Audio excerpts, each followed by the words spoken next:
You're listening to Crossroads Church with Pastors Marcus and Natalie Avalos. The following message was recorded live at our Sunday morning services.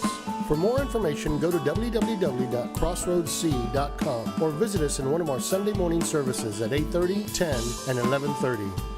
And now prepare your hearts as we receive this morning's message.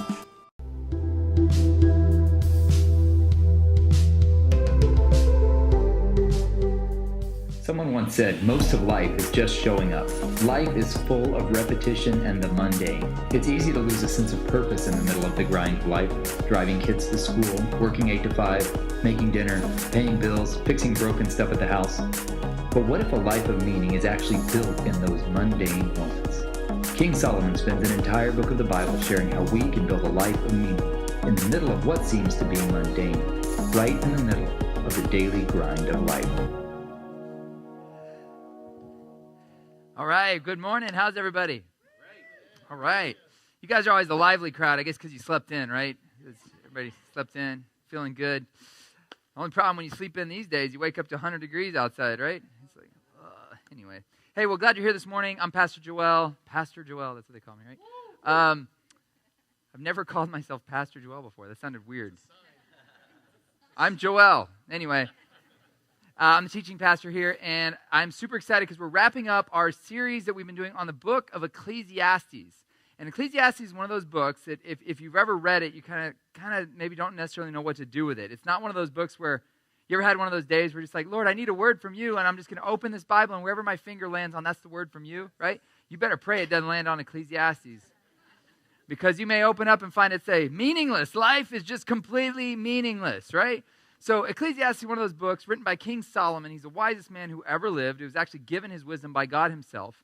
And he wrote a book about basically kind of the existential questions, the stuff we struggle with in our deep moments of trying to find our meaning, trying to find our purpose. And we've been looking through the whole book of Ecclesiastes at what King Solomon has to say about finding our meaning, finding our purpose, finding our connection with the eternal. Basically, eternity is the point of life. We'll go over more of that in just a second. But this week, we're going to talk about something that is just, to me, this is the deal that makes or breaks whether you're going to rise above in life and you're going to make it, or you're going to be struggling your entire life. Because this one thing right here I've seen over and over again makes or breaks people, whether they engage in this. And if you'll pay attention today, this could be a game changer for your future. So I'm going to start off with a story. Last week, if you were here, if you weren't, you can download it on the app, whichever app it is. This is just kidding. Actually, Pastor Marcus didn't tell you this, but in July we're doing a series on change. So we're actually going to be changing the app every week between now and then, just to see how well you guys adapt. Next week he's going to tell you there is no app. I'm just kidding. Just kidding. Okay, back to the thing. Last week I talked about the horrible 9 months that I experienced in Mexico, like one of the most challenging seasons of my life. We were talking about seasons, about how our house got broken into, we got threatened by the gang, and it was just this crazy 9 months. And I told you how at the end of it, we ended up moving back to the U.S., and I kind of was like going, what in the world was that all about? What was that season about? So if you want to get that message, you can go back and listen to that on the app. But this week, I want to talk to you about what happened after that. So we ended up moving back to the U.S. for just a few weeks, but we were there, and we knew we were supposed to be on the mission field, and I said, I was talking to my dad, I said, what should we do? Like, we've got, people are paying us to be missionaries, and we don't have a place to missionary, whatever. So we didn't know what to do, so we ended up calling this, my dad said, there's this guy in Peru, down in South America, and he wants to start a cafe and a church. Now, I don't even drink coffee, so I didn't know anything about cafes, but I said, man, I think I could start a church. So we called them, we talked for about an hour. It doesn't take anything to start a church, right, Pastor Marcus? No brainer. I'm just kidding. So we ended up talking to this guy for about an hour on Skype. Emily and I talked, and we felt like we were supposed to move to Peru. Now, we had never been to Peru, never been there before. I'd always wanted to go there, but we ended up packing up 2 action packers, these big gray trunks that you get, plastic trunks that you get at Walmart, with everything we wanted to take with us. And I took some clothes and a computer was about all I took. And we moved down sight unseen to Cusco, Peru. And we immediately started the church. And we had a beautiful building for the cafe, but the cafe hadn't started yet. It was going to start in a few months. But we started the church. We started meeting in there every week. And the church started going well. Well, a couple of weeks, then a couple of months passed, and we still didn't have the cafe open. And the guy that was starting, he just kept hitting roadblock after roadblock after roadblock. Finally, he came to me one day and he said, Joel, I think it's impossible to open this cafe. I'm out. We're leaving and moving back to the U.S. These are the people we had moved down to work with. And we said, what in the world? So we ended up being left. They said, you can have the building if you want, or you can let it lapse, whatever. They had rented this beautiful building. And in my mind, I'm thinking, man, holy cow, we're just getting ditched by the people we came to work with here. And the cafe hasn't even started, and they've put all this money into the cafe. I'm like, we've got to get this cafe started. But I had no idea how to start a cafe. And I remember just feeling so alone. First of all, our partners in ministry left. And then second of all, I'm thinking, man, I know we're supposed to start this cafe, but I don't know anything about cafes. I don't even drink coffee. How do we start this cafe? But I kept feeling kind of in my gut that we were supposed to start a cafe in Cusco, Peru. So one day we were I'm feeling overwhelmed, feeling alone, and, talking to different missionaries and, this cafe, it's going to be so hard, blah, blah. Well, finally one day we're at a gathering of all of the missionaries in that town of Cusco. We're all there. We have once a month, we get together and sing songs, do some worship.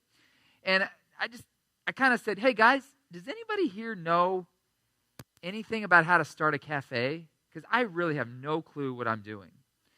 And this guy pops up, a British guy. His name's Scott. He goes, hey, mate, I was a 4-star chef in London with Gordon Ramsay. I was like, what? He's a pastor now in Peru, and he used to be a 4-star chef in London with Gordon Ramsay. I'm like, dude, well, can you help me? He's like, well, I've just been waiting for somebody to ask. It's like, you knew we're struggling over here. Anyways, so I'm like, well, help us. So he showed me how to, how you develop a menu and how you create portions. I mean, we would stand up on the second floor of the cafe and look down, and he'd be like, that just cost you 10 cents. That cost you $1. I'm like, we're losing money like crazy, right? But he was showing me how to prepare stuff. He trained our chef. He created our menu for us. He was a brilliant guy on that. Well, then we were trying to figure out how to handle the finances of it. And another British guy, he's like, hey, yeah, I used to handle small businesses, microfinances in the UK. And I was like, well, can you help us? He's like, yeah, I've just been waiting for somebody to ask. So he handles the finances. Another guy, I was like, man, we got to figure out what do we need to start an LLC, or what's the equivalent of an LLC or a business in Peru? And I started looking at all the challenges of it.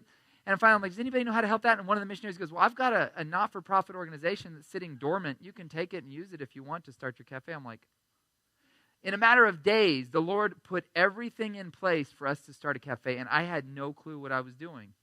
But it happened, and God opened up a cafe. Now, here's the thing. Everybody in this room, I know this about you. You probably have no desire to start a cafe in Peru. Just guessing. But here's what I do know about you. You may have no desire to start a cafe, but I know that there's something in your life, there's an area of your life right now, something that you're dealing with where you feel alone and helpless. There's something you're dealing with right now. Maybe it's a marriage. Maybe you're married, you're living together. You're like, but man, I feel completely alone in this marriage. I feel like I'm fighting a battle all by myself. I feel like the emotional connection is gone, the spark is gone. Maybe you feel just completely alone in your marriage, or maybe you're dating someone and you've hit some rocky patches right now, and you're just feeling completely alone. You feel helpless. You don't know what to do. It may be at work.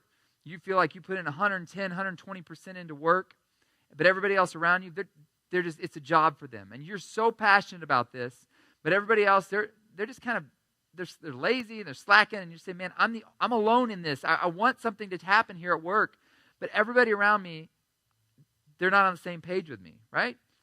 You may be financially in a place where you're alone. You may be in a season of life where you're looking around and you say, man, life has changed. I look up and life has changed so much around me, and everything I thought I knew has changed, right? The technology has changed, society has changed, and you're just looking around, and you would never go walking around feeling like you're alone. But honestly, in those quiet moments, you think, man, I'm alone, and nobody else feels alone like me, right? We all, anybody relate to that? There's something in your life right now, I can guarantee, where you feel alone. Maybe it's raising your kids. You're saying, man, everybody else's kids, they're like these angels, and look how nicely dressed they are, and my kids are little hellions, and I feel so alone. I don't know how to handle these kids. I don't know how to raise them, and we all come to these places where we feel alone in our life. And feeling alone is a dangerous place to be. Because when we feel alone, we often end up isolating ourselves. So So I want to talk this morning about what do you do with that alone feeling? And King Solomon, he's got some powerful stuff to say about it. He starts off in Ecclesiastes 4. He says this, he says, I saw that all toil and all achievement spring from one person's envy of another. This too is meaningless. Now, meaningless we've seen over and over again, remember in the last few chapters, right? He starts off the whole book of Ecclesiastes saying, all of life is meaningless unless you get this one thing right. And the one thing is this, you've got to recognize that we can't solve our own problems. Our problems are bigger than education or poverty. I believe in getting as much education as you can. I believe in alleviating poverty. But even if you solved all of those issues, it would never solve the big issues we have because we have a bigger issue, and it's a sin issue. It's a heart issue. But fortunately, Jesus came. He came and created a way for us to be reconnected with God himself. He came and forgave our sins, and he says, look, if you want to find your meaning and purpose, you're never going to find it through doing things here on earth, what you see under the sun. You have to find your connection through realizing that we're living for something beyond earth. It's for an eternal perspective. Eternity is the point of what we're living. So he says, life is going to feel meaningless until you recognize this eternal perspective. That's chapter 1. In chapter 2, he says, life is going to continue to feel meaningless if you're always striving for that next thing, whatever it is, right? It may be money. It may be that job, that new job. It may be, once I can get married, once the kids are out of the house. We've got these things, if we can just get this, my life will be complete, right? So that whatever it is, it will never be enough. We've all got drawers full of stuff that we thought once we had it, life would be complete. Garage full of stuff that once we had it, life would be complete. But we still don't feel like we have enough. And King Solomon says, look, it's going to be meaningless if you're pursuing stuff. Third, last week, he says, if you really want to understand life and how God works, you've got to understand that God works in seasons. So the line we used last week was this, it won't always be this way. Seasons come and seasons go. So if you're going through a hard time right now, be of good cheer. Seasons will change. You will make it through this. And there's a blessing and a burden for every season. Okay, so what that means is, like I was using the example of my sick daughter last week. She was sick, throwing up all over the place, and I'm like, oh my gosh, when is this going to end? But then I had to remind myself, it won't always be this way. She's going to get better. She's going to get healthy. But then I also had to remind myself, when she's sick, she loves to cuddle up in my arms, and I love to hold her. And I have to remind myself, it won't always be this way. One day she's going to say, Dad, I do not want to be seen with you in public, right? And I'm going to remember back to those days, and I remember I could hold you. It won't always be this way. Seasons come and seasons go. So what we do is we embrace the blessing, and we shoulder the burden of the season. That was last week. Now this week, King Solomon is saying, look, you're going to find that my life is very meaningless if you don't embrace this really important thing. And he uses an example. He says this. He says, everybody's out there working like crazy. And a lot of it's just because we're envious of other people. We want to get a car like they do, or we're working to impress people we don't really like to get junk we don't really care that much about, but it's to impress people we don't really like. So you're striving and working, trying to, it's envy is driving it. This is meaningless. It's chasing after the wind. He says, but here's the other thing that's meaningless. You can work hard and it'd be meaningless, but here's the other thing that's really meaningless that would be a foolish thing to do. Fools just fold their hands and ruin themselves. You ever met people that are just like, I just give up. Forget it. I can't get ahead. I quit, right? He says, that's a dumb thing to do too. That's what fools do. So he's like, working too hard, not working enough. Foolishness, it's meaningless. It's better one handful with tranquility than two handfuls with toil and chasing after the wind. He's talking about contentment there. Then he says this. This is where he says, look, I've seen something very sad under the sun. He says, I saw something meaningless under the sun. There was a man, and he was all alone. He didn't have a brother or a son, and there was no end to his work. So he's just working day and night. He's working 12, 14, 16-hour days. Maybe he's got a wife back home he's just trying to get the money for. He's just working. There was no end to his toil, and yet his eyes were not content with his wealth. So he keeps getting his wealth, keeps getting the money, but he wakes up one day and he says, what am I working for? What am I toiling for, he asks. And why am I depriving myself of enjoyment? This too is meaningless, a miserable business. The picture that comes to mind of this is the Ebenezer Scrooge, who's get more money. And then he wakes up one day and realizes that he's facing a crisis, but there's nobody around. Because what's he been investing in? Trying to get more money rather than in relationships. And I see a lot of guys, I work with guys in my coaching program all day long, and they've spent their 20s, 30s, 40s trying to get the money, maybe good motives, trying to give their kids the stuff that they never got. But they're working their brains out, working all these hours over here, and their kids and family are at home, and they're not investing in the relationships at home. And then they get to a point in their life where they start to look around and go, what did I do all this for? And it's too late. Because the investment they could have made in the relationship with their kids want nothing to do with them. I see this happen all the time. This is what King Solomon's talking about here. He says, look, you can work hard and work crazy and not invest in the right stuff and wake up one day and realize, man, I invested in the wrong stuff. He says, here's the key to this. If you want to really make it in life, don't walk alone.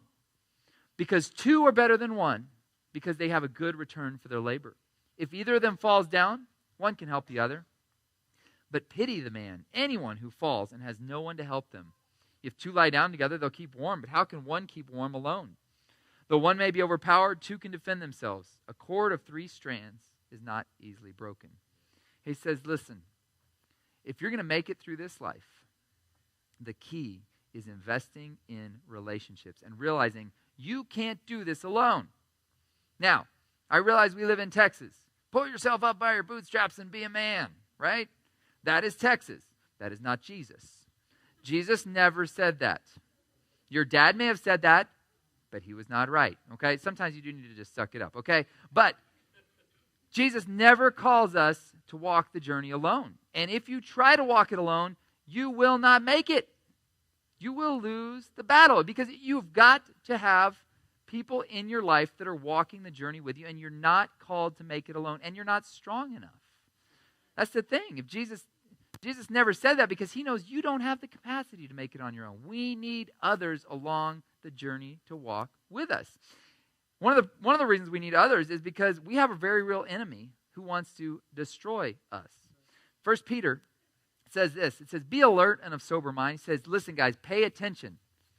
Pay attention to what's going on in your life. Because your enemy, the devil, prowls around. He walks around like a roaring lion looking for someone to devour. That's pretty graphic there, right? I was on a safari a few years ago in Africa, and we saw these cute little lions laying on their back. And I was like, oh, how cute those little lions, And he's like, yeah, they're cute until they get hungry. And then when they want to go devour something, you know what they do? They start roaring. They yell at each other, roar, roar. And they look for the herd to get nervous. So they look for a herd of water buffalo, and when the water buffalo get nervous, invariably one of them will freak out and run off on their own. And you know the one that they're going to pick off? The one that runs off on their own. They never attack the herd. In fact, there was a video. I was going to play it for you, but I thought it might be kind of gruesome, so I probably better not play it in church. Lots of blood and guts. But there's a video that I saw online of these 3 lions on top of a water buffalo about to tear him apart. But then all of a sudden, the herd of water buffalo, they come running at the 3 lions that are on him, and they basically run the lions off. And the lions come to the realization that water buffalo outweighs me by about 2,000 pounds, and there's 300 of them. I'm going to get crushed, right? So anyways, they end up releasing the water buffalo, and he gets free because the herd came and protected him. But here's what happens a lot of times, guys. We end up separating ourselves from the herd, right? In fact, there's a study, a guy named Sean Acor. Can we turn the air down a little bit? I'm burning up. Is it just me? I know I'm hot, y'all, but no, I'm just kidding. Ha ha! There's a study by a guy named Sean Acor at Harvard, and he wanted to figure out what is it that causes people to succeed. You ever met those people that hard times just make them even better and stronger? He says, why is it that some people crumble under stress and other people just thrive, right? And he started to look at it, and he figured out the number one variable that predicts success under stress. So when you're going through a stressful time at work, in your marriage, at home, with your kids, whatever, the number one predictor of success scientifically is this: social engagement. It's pushing into community and being around other people at the time that what happens for most of us when things get stressful? What do we do? What's the first thing that goes when things get stressful? Church, small group. We're not going to do that. We don't have time for family. Don't have time for kids. Work's getting too hard. And what do? Most of us, we pull away from the very thing that can bring us the strength we need in the hard times.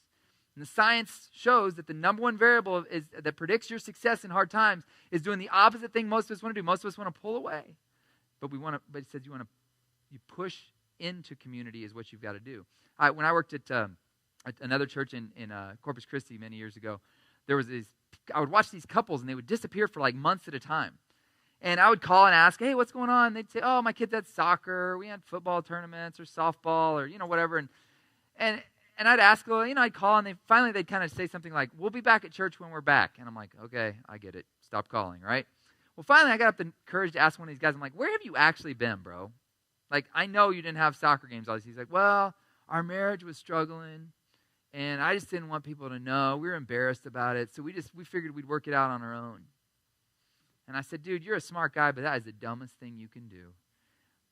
Do not pull away from the very thing that can bring you the strength you need when you need it most. But that's what most of us do, because here's the thing. The lion, our enemy, he's lying to us. And here's what his roar sounds like. The thing that separates us from the herd is when he goes and he's roaring around and he says this, you're alone and nobody understands. That's the lie he tells us. Your enemy, he'll tell you, man, you're alone. You know what? Nobody else thinks those thoughts that you have in your head. Those horrible thoughts, man, you're really messed up, man. Nobody else struggles with that addiction. Man, nobody struggles with that. The pornography, there's nobody else that struggles with that.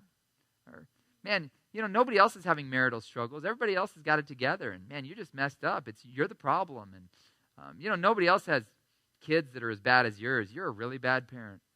And he tells us, he says, you're alone. And you know what else? You're so alone. Nobody even understands your struggle. Nobody can understand what you're going through. And so what happens, what he does with that, and I've fallen for this myself, nobody understands my pain. It's one of the most dangerous lies you can believe, because what happens is you start to isolate yourself even more. If nobody understands me, I guess I'll just go figure it out on my own. And you get further and further away, and then you become increasingly vulnerable to attack, because you have an enemy who wants to destroy you. And his biggest lie, the roar he says is, you're alone and nobody understands. And it's a lie. You are not alone. And that's where I love what he says in 1 Peter. He says, look, your enemy is running around like a lion, but he's like, you got to be sharp here. You do not fall for it. In fact, he says this, he says, resist him. Resist that lie. Don't believe the lie, and stand firm in the faith, because you know this. Here's the thing you can count on. The family of believers throughout the world is undergoing the same kind of sufferings that you are. You are not alone. You're not the only one struggling with the addiction. You're not the only one struggling at work. You're not the only one with those kids that you say, I don't know if I can raise these kids. I feel helpless. I don't know if I can do this. You're not the only one that feels that way. There are other believers in the body of Christ right here, right now, actually in this building, who understand. They've gone through those challenges. I can guarantee you right now, those of you who are in marital struggles, there are people in this building right now who have gone through the same struggles, maybe a little different, but the same struggles. They've woken up and said, this is hopeless. There's no way this can be restored. We're too far gone. And yet here they are this morning, and they've got a restored marriage. Maybe there was infidelity, and you say, I just don't know if I can do it. I can guarantee there are people in this church who have walked through this, and on the other side they can say, there's a 100% chance of success in your marriage if you hold on, stay engaged in community. You can do this. But the enemy, the lie of the enemy is, no, nobody understands you. And look, all these people here, they've all got it together. And look, we all want to put at church, sometimes it's hard. Sometimes you got to let your pride fall, guys. You got to let your pride fall, because what happens is you don't want people to know you're messed up. But here's the thing. We already know you are. Right? How do we know we are? Because we are. I'm messed up. Ask my wife. You'll get the lowdown, man. Actually, don't ask her. You'll be here all day.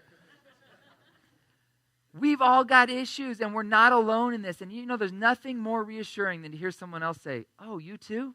You struggle with that too? Hey, let's get through this together. You're not alone. You're not alone. You're not alone. There are others who understand, and they're right here in this church right now. But here's the thing you've got to do. You've got to be willing to humble yourself and say, just like I did at that cafe, I don't know what I'm doing. Help me. Can you help me? And I can guarantee you, here's the crazy thing about this. God already knows what you're struggling with, and He has positioned people around you providentially to help you with it. But you've got to be humble enough to ask and just say, hey, I need help. I don't know how to raise these kids. I don't know how to get through this challenge in my business. I don't know how to get through this mental block that I have of, I'm turning 50s and I feel like my best days are behind me, and I just want to give it up. I just want to give up hope. And listen, there are people around you that God has positioned there, but you've got to be willing to ask. And here's the most important thing of all. You say, man, I haven't found those people. You will find those people, but here's the thing.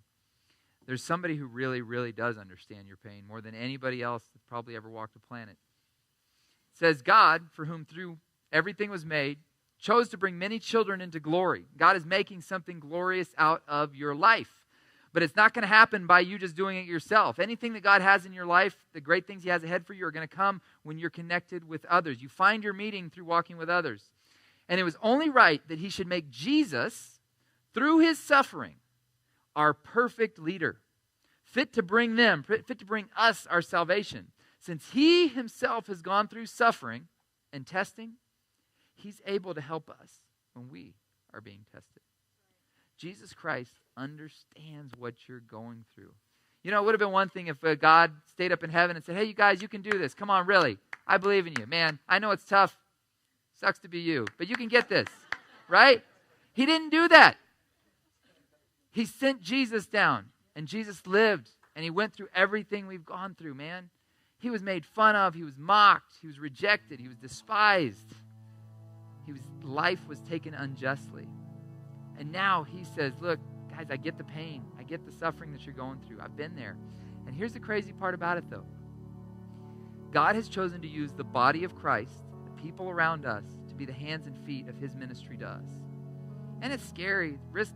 Sometimes you got to be a little vulnerable, and it's risky, sharing your struggles with people. And maybe I'll feel like they're judging me or something. Look, that's another lie of the enemy, is to say they're judging you. They're judging you. Look, it's not judging for somebody to confront you living short of what God has for you. And I'd much rather have somebody confront something where I'm living short of what he has for me and risk feeling judged than to miss out on something God has for me. And the same is true for you guys. You're not alone in your suffering, your marriage, your work, raising your kids, your finances. God has people right in this room right now who want to help you walk through that. But you got to ask. You got to recognize that Jesus, the head of our church here, he's chosen to use the body of Christ here, the hands and feet, to carry that out and walk with it. You are not alone in your struggle this morning. Jesus understands, and there are people around you right now that understand. So here's what I want to throw out to you. Can you imagine what it'd be like if tomorrow, when that lie hits, the enemy starts roaring in your ear? You're alone. You're alone, and nobody understands what you're going through. If you resisted it and said, no, that's not true. There's somebody. Lord, show me who I can pick up the phone and call or go to their house. And you don't just fall for it. Don't isolate yourself. Instead, push in and find somebody. Take the risk of community and just see that God doesn't have somebody there already lined up to help you walk through this. And you can do this in a lot of ways. One of the simplest ways to find people to walk with is when the service is over here in 6 minutes, don't rush out of here. Stick around afterwards and meet somebody. It wouldn't surprise me, in fact, if God right next to you, or right behind you, or right in front of you, has positioned the person that he wants to give to your life friendship or relationship to help you walk through what you're going through right now.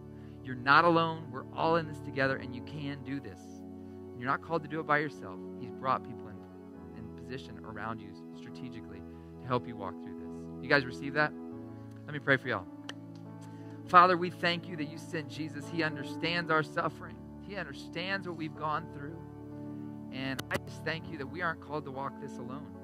I thank you that you're with us, you're guiding us, you're working behind the scenes in our life. You know, all things work together for good of those who love God, to those who are called according to your purpose. So I pray for anybody right now struggling this morning in their marriage, with their kids, with their finances.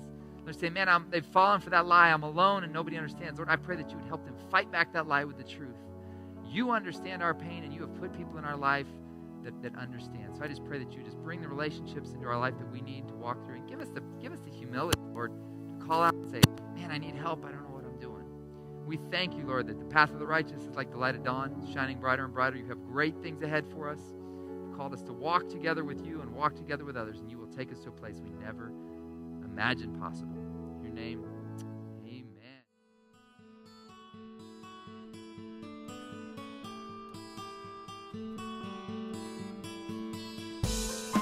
Thank you for listening to Crossroads Church. We trust this message enriched your life in some way. For more information, visit us on the web at www.crossroadsc.com. Or if you're in the area, come by and visit us on a Sunday morning at 8:30, 10, or 11:30 a.m. Crossroads Church, we're bringing a real God to real people.